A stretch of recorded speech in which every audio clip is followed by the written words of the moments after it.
Welcome to Teenmar వార్తలు. ముందుగా headlines. మోతెల మొక్కు తీసుకున్న కేసీఆర్, త్వరలో పబ్లిక్ కు షియకూర దావత్. పచ్చపాటి పాట వాడుతున్న పవనాలు, ఎరుకైన సుస్వాగతం హీరో మనోగతం. పాకిస్తాన్ కి వకీల అవతారం ఎత్తిన ఉండవల్లి, సుప్రీంకోర్టు కాడదేళ్ల జస్టిస్ చౌదరి. ఉప్పుతోని పొత్తు వార్తల మీద కౌంటర్, సైకిల్ గుర్తోళ్లకు క్లాస్ వీకిన కృష్ణాలు. చంద్రాలు పార్టీ మీద పురంధేశ్వరి ప్రేమ, అయ్య పార్టీ కోసం ఆడివిల్ల రుణం మాట. పుట్టక ఒక కొడుకో బిడ్డనో పుడితేనే ఎక్కడెక్కడి దేవుళ్ళ కాడిపోయి మొక్కు తీసుకుంటుంటారు. అసొంటిది 60 ఏళ్ల సంధి కొట్లాడుతున్న తెలంగాణ రావాలని కేసీఆర్ సార్ కూడా మొక్కిండట. ఇవాళ మొక్కు తీర్చుకునే తందుకు కూడా బయలుదేరిండట. మరి ఏడికి పోయిండు, మొక్కు ఎట్లా తీర్చుకున్నాడు అనేది అరుచుకుందాం.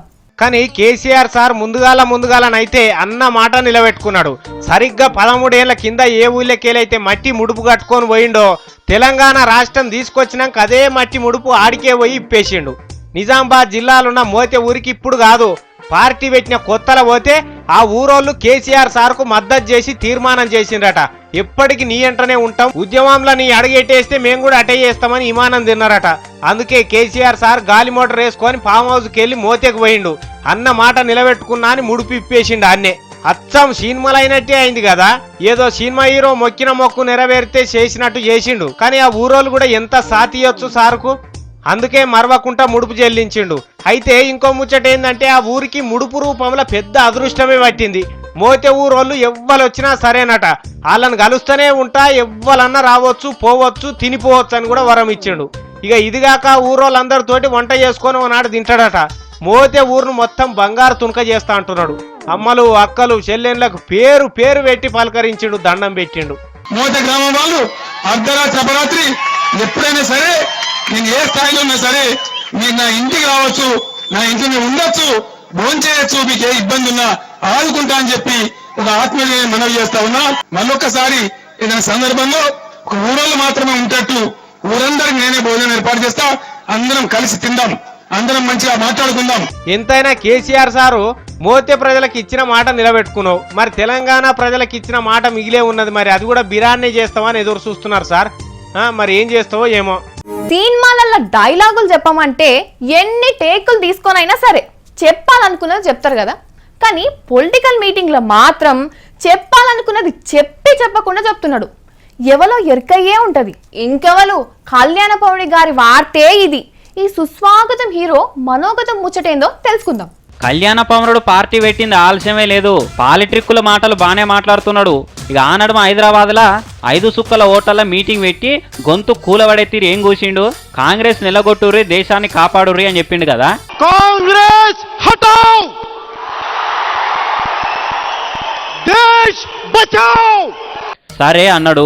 మొత్తానికి చేయి గుర్తు పార్టీకి నియతి లేదు, నిజాయితీ లేదు, సోయిలేని పార్టీ అని సోలో పర్ఫార్మెన్స్ తోని కోపం మొత్తం కక్కేసిండు. సరే మరి దేశంలోకి వెళ్ళి కాంగ్రెస్ ను ఎలగొట్టమని చెప్పిన బద్రిబాబు నిన్న విశాఖపట్నంలో కూడా మీటింగ్ పెట్టుకున్నాడు కదా. ఇక్కడ ప్రధాని ఎవరైతే మంచిగా ఉంటుందనే ముచ్చట కూడా మాట్లాడిండు. దేశానికి మోడీ సారు ప్రధానమంత్రి అయితే పువ్వు తీరే దేశంలో అభివృద్ధి కూడా పూర్తిగా ఇప్పుకొని వికసించిపోతుంది. అసలు దేశాన్ని జెట్ స్పీడులో అభివృద్ధి చేయాలంటే ఆయనే కరెక్టు. అందుకే మొన్న అహ్మదాబాద్ పోయి ఆయన కలిసి మాట్లాడొచ్చినా అని చెప్పిండు. Dear Shri Narendra Modi ji, I believe in your defining and definitive leadership. We completely support you, sir. మొత్తానికి మోడీ ప్రధాని కుర్చీలో కూలవర్తే చూడాలనుందని చెప్పిండమ్మా. ఇక దేశం ముచ్చట మీద ఆయన అభిప్రాయాలు ఎప్పుడు ఒడిచిపోయినాక రాష్ట్రం మీద కూడా మాట్లాడిండు. ఏరువాడి ఇడిపోయిన రాష్ట్రం పరిస్థితి, ఐసీయూలో ఉన్న పేషెంట్ తీరు ఉన్నది.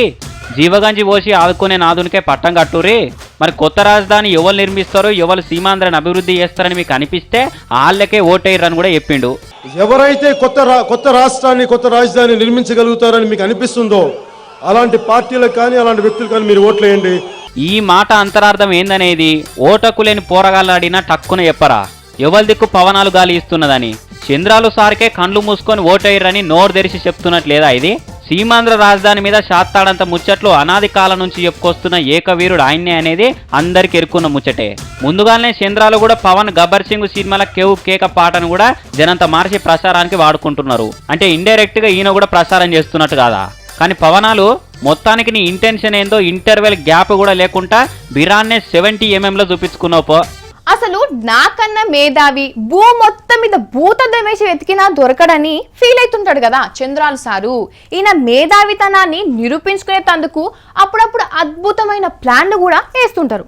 కానీ ఆ అసామాన్య ప్లానే సారు మీద అత్యంత లేపిస్తున్నాయి. ఎన్కటికేవలో కొండ నాలుకకు మందేస్తే ఉన్న నాలుక ఊసిపోయిందట. పార్టీ టికెట్ల కోసం పంచాయతీ కావద్దని హైటెక్ సిద్ధాంతి గారు కొత్త ఆలోచన చేసిండు కదా. గదే మీ అభ్యర్థి మీ ఇష్టం మీ ఇష్టమే నా ఇష్టం అని ఇట్లా చేసి నాకు ఏ పరిశాన్ లేదుగా అనుకొని చేతులు దులుపుకొని కూర్చున్నాడు. పబ్లిక్ ఎవరిని కోరుకుంటే వాళ్ళకే టికెట్ ఇస్తా అని అనుకున్నాడు. కానీ గాసారం మంచి లేకపోతే తాడే పామవుతుంది అన్నట్టు ఈ కుప్పం దొరవారు ఏ ఆలోచన చేసి పాడైనా మొగుల మీద ఉంచినట్టే చేస్తున్నాడు. ఎట్లా అనుకుంటున్నారా? సారు వారు ఫోన్లో చెప్పిన పేర్లలో ఎవ్వరు నచ్చకపోతే పార్టోలు కాకుండా బయటోళ్ళైనా సరే నచ్చిన వాళ్ళ పేరు చెప్పొచ్చునట. కంప్యూటర్లో ఆ పేరు నమోదు చేసుకుంటాయట. ఇక అట్లా ఎవ్వరి పేరును పబ్లిక్ ఎక్కువ కోరుకుంటారో వాళ్ళకే పచ్చ పార్టీ టికెట్ అన్నట్టు. అరే గిదేదో మంచిగుంది కదా అని తెలుగుదేశం పార్టీలు కాకుండా కొందరు బయటోళ్ళు కూడా చంద్రబాబు ఫోన్ వస్తే నా పేరే చెప్పురే అని ప్రచారం చేసుకుంటున్నారట. ఇంటింటికి తిరిగి కరపత్రాలు కూడా వంచుకుంటా పచ్చ పార్టీల కంటే స్పీడ్గా పోతున్నారట. ఇక అందులో బాగా చదువుకున్న వాళ్ళు పార్టీల గుర్తింపు రాని కార్యకర్తలు కూడా ఉన్నారు. ఇక ఈ ముచ్చట ఎరికైపోయి టికెట్ కోసం లైన్లో ఉన్న టీడీపోలు నోరెళ్ళ పెడుతున్నారు. మంచోడని అందామనుకునే వారికే నోట్ల మట్టి కొట్టినట్టు చేస్తున్నాడని చంద్రాల మీద లోపల గుర్రం అంటున్నారట. సకల శాస్త్రాలను షాయి లెక్క కాశీ వడవోసిన తీరు మాట్లాడుతుంటాడు కదా ఉండవల్లి సారు. ఈయన పాండిత్యాన్ని అపార జ్ఞానాన్ని చూపిస్తానికి ఏకంగా ఢిల్లీకే బయలుదేరిండట. ఎందుకు ఎవరికన్నా అనువాదం చెప్పనీక అనుకునేరు. సరే పోతే పోయిండు గాని ఆడ ఆయన డిఫరెంట్ లుక్తోని దర్శనమిచ్చిండట. చూసి తరిద్దాం. ఎప్పుడు తర్జమాలు చేసుకుంటా తిరిగే ఉండవల్లి సారు ఇలా కొత్తగా ఇంకో అవతారం ఎత్తిండు. ఇగో కర్రెకోటేసుకొని సుప్రీంకోర్టు కాడ దర్శనం ఇచ్చిండు. ఉండవల్లి నిజానికి వకీలే, ఆడికేలే రాజకీయాలలో అడుగు పెట్టిండు. మరి మళ్ళా ఎందుకు కర్రెకోటేసుకున్నాడు? ఎవ్వరు ఓటేసేటట్టు లేరని తెలిసిపోయి మళ్ళా పాత కొలువుకెక్కిండా అంటే అది కాదు. ఇవాళ సుప్రీంకోర్టు కాడ రాష్ట్ర విభజన మీద చర్చ అయిందంట. ఆడ పెద్ద పెద్ద లాయర్లు వాదిస్తుంటే సొంటి కొమ్ము లెక్క కర్రెకోట వేసుకొని గీన కూడా నడమ నిలబడ్డాడు అన్నమాట. Justice may be delayed, but justice will never be denied. ఏ ఊకోసారు నువ్వేదో జస్టిస్ చౌదరి సినిమాలో ఎన్టీ రామారావు లెక్క పెద్ద పెద్ద డైలాగులు మాట్లాడుతున్నావు. ఇక నువ్వు లేకపోతే బిల్లు ఏడాగమవుతుందో అని సంతకాలు ఉన్న కోటేసుకొని ఉరికొచ్చినావు. నేను ఈవేళ మళ్ళీ ఎన్రోల్ అయ్యి కోర్టు వేసుకుని కోర్టుకు వచ్చాను. మంచి పని చేసినావు తీ, గివిటికేం తక్కువ లేదు. ఉన్న పని నిడిచిపెట్టి లేని పనులలో ఏలు పెట్టుడు గినకు కోర్టుతో పెట్టిన విద్య. కోర్టులో పట్టిన సపోర్ట్ చేయక నిలబడ్డావా లేకపోతే Telugu to English to Hindi ట్రాన్స్లేషన్లు చేసుకుంటే నిలబడ్డావా? ఏడాదంతా రోజు బడిపోయి కష్టపడి చదివింది పరీక్షలు మంచిగా రాసి మంచి మార్కులు తెచ్చుకోవాలనే కదా. అయినా పరీక్షలు అనగానే చాలా మందికి గుగులుంటారు కదా. మరి మన తన 10వ తరగతి పరీక్షలు అవుతున్నాయి కదా, ఎట్లెట్లా అవుతున్నాయి ఏం కథ అనేది చూద్దాం. 10వ తరగతి పరీక్షలు సురువైనాయి కదా గురువారంకెళ్ళి. ఇక ఏడాదంతా చదివింది 3 గంటలలో తేలిపోతుంది కాబట్టి పోరగాళ్ళు కూడా రాత్రి మబ్బుగాల తేడా లేకుండా చదివి పరీక్షలకు పోతున్నారు. ఎంత చదివి పుల్లు ప్రిపేర్ అయినా కానీ పెద్ద పరీక్షలు కాబట్టి జనంత గుబులు ఉంటది కదా. ఇక పొద్దుగాల గుడి పోయి దేవునికి మొక్కి పేపర్ ఈజీగా రానియి అన్ని చదివినే వచ్చేటట్టు చూడని పూజలు చేసి ఆరతులు తీసుకున్నారు కొన్నిటికాడ.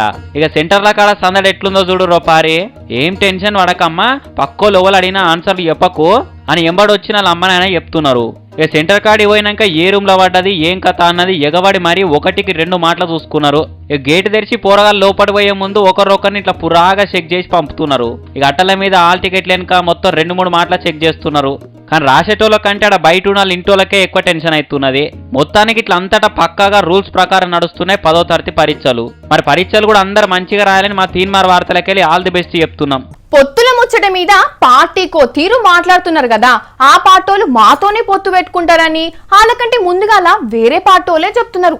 అసలు మేమెప్పుడు మాట్లాడినా మా ముచ్చట అని ఈ పార్టీలు పరేషాన్ అవుతున్నారు. మొత్తానికి ఇట్లానే మన తాన కూడా ఎవరో పొత్తుల ముచ్చట మీద గరం అయ్యి మాట్లాడుతున్నారట. దేక్ బార్ అంత అయిపోయింది. ఇక సైకిల్ మీద పువ్వు చెక్కుకునుడే ఆలస్యం.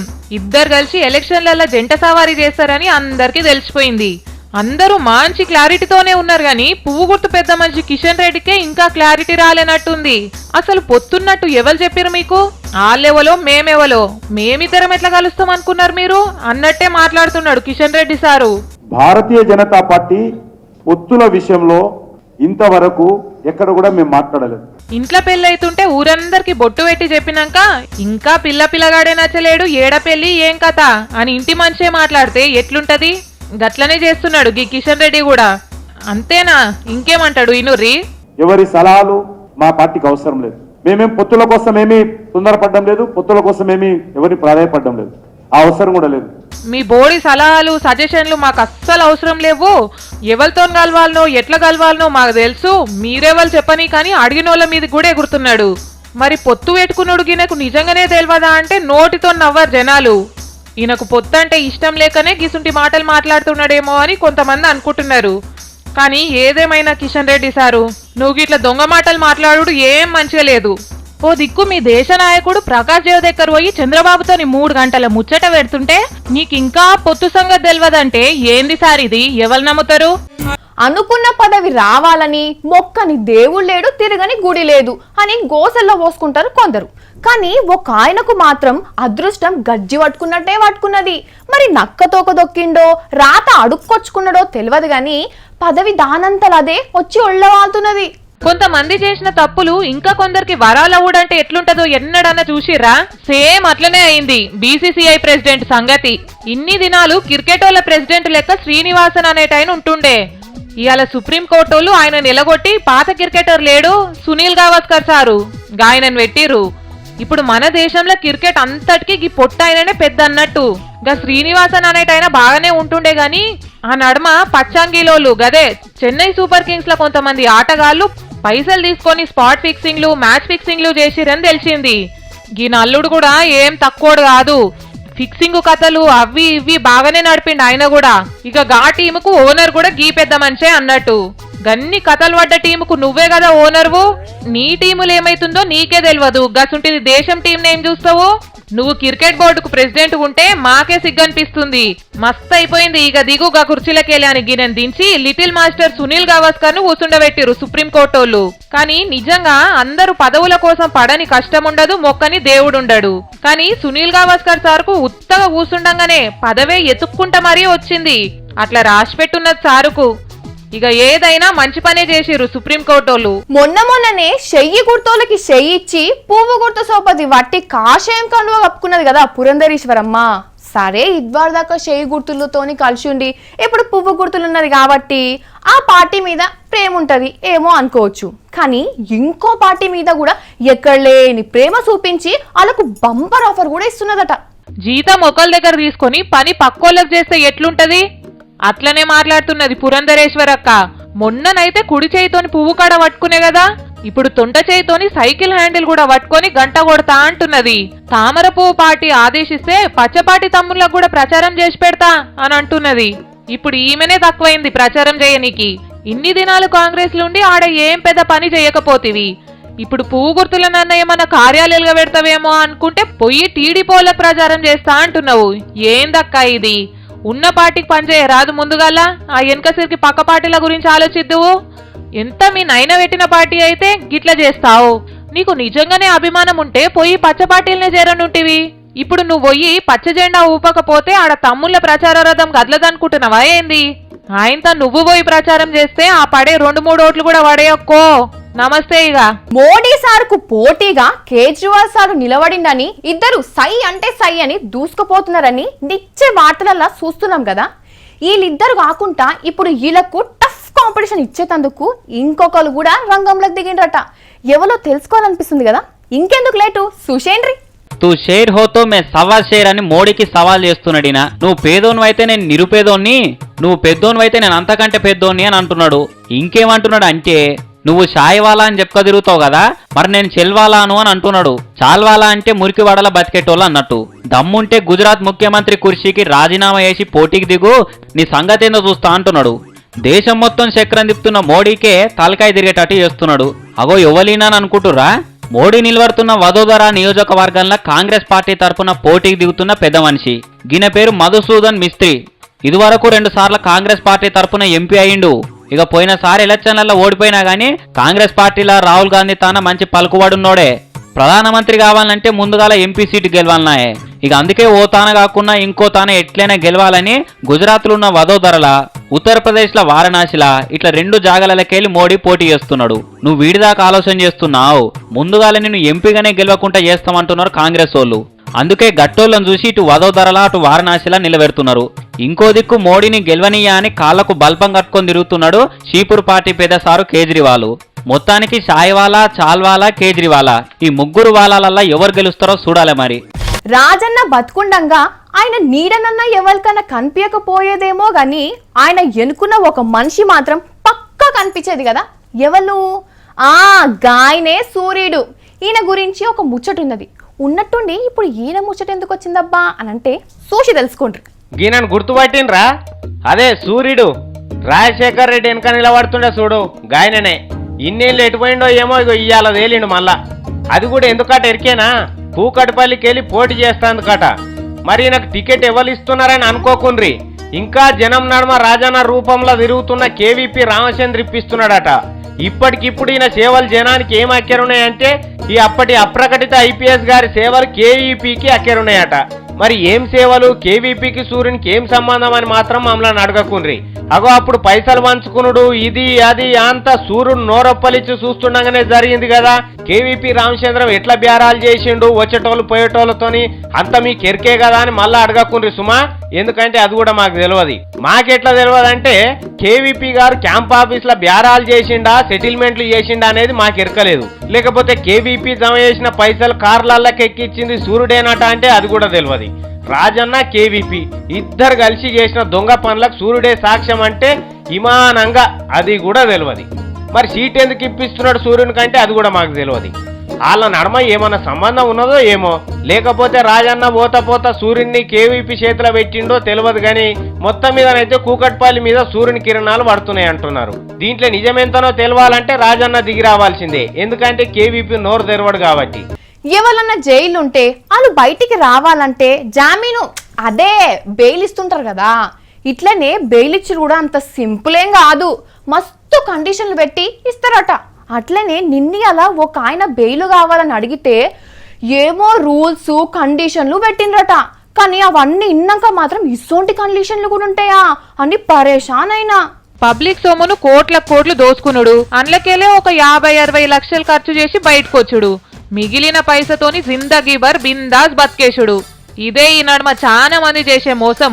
అట్లనే జైళ్ళకెళ్ళి బయటకు వద్దామనుకున్న సహారా పరివారమైన సుబ్రతో రాయ్కి కోర్టు చెంప మీదకెళ్ళి పెట్టినట్టు మంచి పనిచేసిర్రు. గీన ఎల్గబెట్టేదంతా పెట్టి జనాల తానకెళ్ళి 25,000 కోట్ల వరకు దోసుకొని జైళ్ళకు పోయిండు.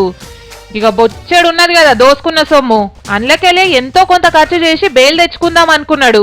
కానీ కోర్టోళ్ళు 1 కాదు 2 కాదు 10,000 కోట్లు కట్టు అప్పుడు ఇస్తాం బెయిలు అని చెప్పిర్రట. ఇది వినే వరకల్లా సుబ్రతో రాయ్కి పానం జల్లుమని గుండె కలుక్కుమన్నదంట. ఏదో జర్రని పైసలతో నడిచిపోతుంది అనుకున్నాడు గాని ఇట్లా 10,000 కోట్లు అడిగే వరకల్లా పానం కింద మీద అవుతుందంట. ఇప్పుడు ఏడికేలు కట్టాలే గన్ని పైసలని మోకాళ్ళ నడుమ ముఖం పెట్టుకొని ఏడుస్తున్నాడు. మంచిగా అయింది, జనాలు నమ్మి పైసలు కడితే నామాలు పెడితే గిట్లనే అవుతుంది. ఏం చెయ్యకముందే సర్కారోళ్ళు గ్యాస్ ధరలు, పెట్రోల్ ధరలు పెంచుడే కాదు గిసుంటోళ్లకు ఇట్లా బెయిల్ ధరలు కూడా పెంచి ఇప్పటికన్నా కోర్టోళ్ళు మంచి పని చేసిర్రు కదా.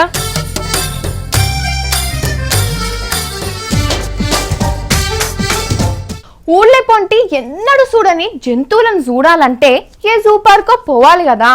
కానీ నిన్ని అలా అంత రిస్క్ లేకుండానే పోయింది. ఎలక్షన్ల పుణ్యాన ఇంటి ముంగడిని అవన్నిటిని చూడాల్సి వస్తుంది. కొంపదీసి లీడర్లనే జంతువులతోని పోలుస్తున్నారా ఏంది అనుకునేరు? కాదు మరేంది అనంటే ఈ స్టోరీ చూసి క్లారిటీ తెచ్చుకోండి. ఎలక్షన్ ప్రసారాలు చేస్తుట్లా కొత్త స్టైల్ పాలవుతున్నారు లీడర్లు. ఈ ఎలక్షన్ల పుణ్యాన జూలలో మాత్రమే చూసే జంతువులను కూడా ఊళ్ళకు పట్టుకొచ్చి మరీ సందడి చేస్తున్నారు. మొన్న మీకు ఏనుగుందెచ్చి ప్రసారం చేస్తున్నారన్న ముచ్చట చూపించినాం కదా. నిన్నీ అలా కరీంనగర్ లో కూడా ఓ తాన ఒంటల్ని దించిర్రట ప్రసారంలకు. మరి ఒకటే అయితే గుండె వాళ్తుంది అనుకున్నారో ఏం పాడో గానీ 2 ఒంటలను పట్టుకొచ్చి ఊళ్ళకి గల్లీల పొంటి తిప్పుతున్నారు. ఇగో గీననే కావచ్చు నిలబడ్డ అభ్యర్థి. ఒంటె కింద కూర్చుంటే దాని దగ్గరకు వస్తున్నాడు. ఓ రెక్తలా ఎంపాడు ఎక్కుతున్నాడు.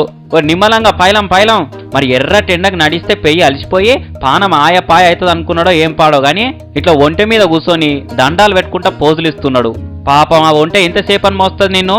ఎండకు అడ్డం పడితే ఏంది పరిస్థితి? దిగు సాలిగా మెల్లగా ఇగో ఇది మొత్తానికి కరీంనగర్లో అవుతున్న ఎలచ్చల్ల ఇచ్చంత్రపు ఒంటె ప్రచారం.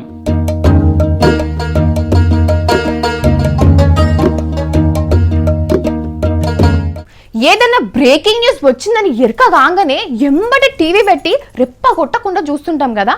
ఏ ఛానల్ ఇంకా మంచిగా వస్తున్నది అని రిమోట్ ఒత్తుకుంటూ చూస్తుంటాం. కానీ ఆడ న్యూస్ రిపోర్టర్ల హంగామా ఆగం ఏ తీరుకున్నదో చూడండి. ఇక్కడ ఏం కానొస్తున్నదో గుర్తుపట్టిరా? ఢిల్లీలో ఉన్న సుప్రీంకోర్టు కదా, ఇక్కడ జర్రత సేపట్లేదో బ్రేకింగ్ న్యూస్ ఉన్నట్టున్నది. ఆడ టీవీ రిపోర్టర్లు అందరు ఆగమాగం అవుతున్నారు ముందుగాల వార్తీయాలని. ఇక అలా పరిశాన్ చూడుర్రి ఏ తీరుగున్నదో.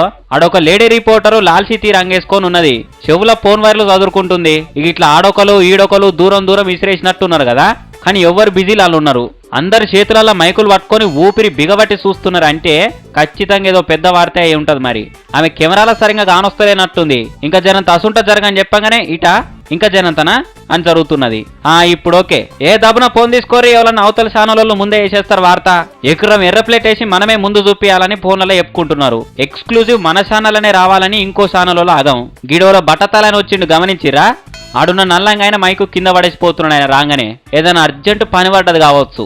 ఇక బట్టతలైన చెవులకు వైర్లు చెక్కుకొని వార్త చెప్తేందుకు తయారైతున్నాడు. చేతులకు మైకు కూడా తీసుకున్నాడు. చిన్నగా మంది పెరుగుతున్నారు. సందడి చాలైతున్నది కదా ఆడ. అసలు కథ ఇప్పుడు సురువైతుంది. ఆడ మరి లాయరో ఎవరో మాట్లాడే మనిషి మొత్తానికి వస్తుంటే ఎట్లా జమైతున్నారో చూడరి ఒక్క పారే. ఉరక ఇదివరదాకా ఎంత నిమ్మలంగా ఉన్నోళ్ళు ఇప్పటిదిప్పట్ల ఎట్లా అలర్ట్ అయ్యారో చూసిరా? ఇట్లుంటది మరి రిపోర్టర్లు ఆగం. మనం ఏదో నిమ్మలంగా టీవీలలో చూస్తుంటాం కానీ అలా ఆగము అలా పరేషాన్లు గీ తీరుగుంటాయి అన్నట్టు.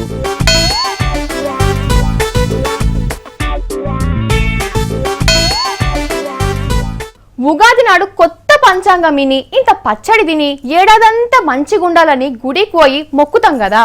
కొన్ని గుళ్ళల్లో జాతరలు కూడా చేస్తుంటారు. అట్లనే శ్రీశైలంలో కూడా చేస్తున్నారట. కానీ అన్నిటికాడ అయ్యే ఉత్సవాల కన్నా ఆడ ఏమో ఇంత ఆచారాలు విన్యాసాలు కానొస్తున్నాయట. చూద్దాం మరి మనం కూడా.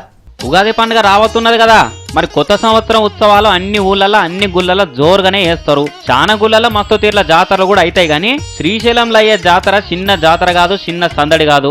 వారం ముందుకెళ్లే సూరు అయితే సంబరాలు. ఇక మల్లన్న మొక్కేతందుకు మన రాష్ట్రంకెళ్ళే కాదు, పక్కపొంటున్న కర్ణాటక ఇంకా బయట రాష్ట్రాలకెళ్ళి కూడా ఇట్లా కాలి నడుకొని వస్తుంటారు భక్తులు. ఎక్కడెక్కడికెళ్ళి బయలుదేరి ఉగాది ఇంకా 5-6 దినాలు ఉందనగానే మల్లన్న గుడి కాడికి ఏరుకుంటారు. ఇక వచ్చిన వాళ్ళ కొందరు ఆడ దేవుని పేరు మీద విన్యాసాలు కూడా చేస్తుంటారు. వీరాచార విన్యాసాలు అంటారట వీటిని. ఇగో గీ స్వామిని చూడురి, నాలుకకు కొయ్యసగున్న కత్తిని ఒడిపించుకుంటున్నాడు. చిన్నగా మెల్లగా నాలుకెళ్ళకెళ్ళి ఆ కత్తి మొత్తాన్ని తీసిరమ్మా. ఇక ఉట్టి కత్తి తీసుడే కాదు, అట్లా నాలుకకైనా రంధ్రంలోకెళ్ళి పెద్ద తాడును కూడా తీస్తున్నారు. ఒక చిన్న పెద్దగా లేదు ఆ తాడు కూడా. యోగిన పెద్ద గజ్జల సొట్టి గుత్తి పట్టుకొని భుజం మీద ఈప్ మీద కొట్టుకుంటున్నాడు. ఈయన చిన్న గట్టి కొట్టుకుంటలేడు. ఇక ఇంత వేషాలు వేసుకొని ఇట్లా జాగారం చేసుకుంటా కత్తులు పట్టుకొని ఆడతారట. గినోలో పెద్ద మనిషి మనసుల మీద ఎక్కిండు. ఊరక సర్వసొంటి దాన్ని కత్తితో టేలాడదీస్తున్నాడు. ఎట్లేలాడుతుండొచ్చు అట్లా? మరి లోపటేమన్నా మతలబు ఉన్నదా ఏంది? అగో సర్వ కిందికి దించితే ఉట్టి బియ్యమే రాలుతున్నాయి అండ్లకెళ్ళి. ఇగో గీన పెద్ద బొట్టు పెట్టుకొని సన్న సీకులని ఇట్లా 2 కనుబొమ్మల మీద గుచ్చుకుంటున్నాడు. అగో ఒక కనుబొమ్మకెళ్ళి రక్తం కూడా కారుతున్నది. ఇక ఈయన గుచ్చుకున్నాక ఆయన మీద ఇంకో ఆయన కూర్చొని అదే సీకుతోని అట్లనే కనుబొమ్మలు గుచ్చుకుంటున్నాడు. ఊరక కింద ఇంకిద్దరు కూడా అట్లనే గుచ్చుకున్నారు. అంటే అదే సీకుని ఇట్లా 4 గుచ్చుకున్నారు. ఈ వెనక చీరి ఇట్లా అగ్నిగుండాలు పెట్టి వరుసగా లైన్ పొంటి అందరూ నిప్పుల మీద నడుస్తారు. ఇక మొక్కులు తీరినోళ్ళు పానం మంచిగా ఉండాలనుకునేటోళ్ళు ఇట్లా నడిస్తే మంచిదని ఈడ ఆచారం అట.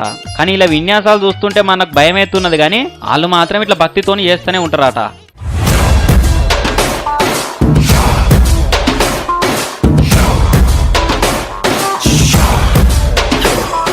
రోజు చెప్తున్నా కదా ఓట్ల గురించి. పైసలకు దాని దీనికి అమ్ముకోకుండా ఒక్కసారి ఓటేసి 5 సంవత్సరాలు బాధపడకుండ్రి.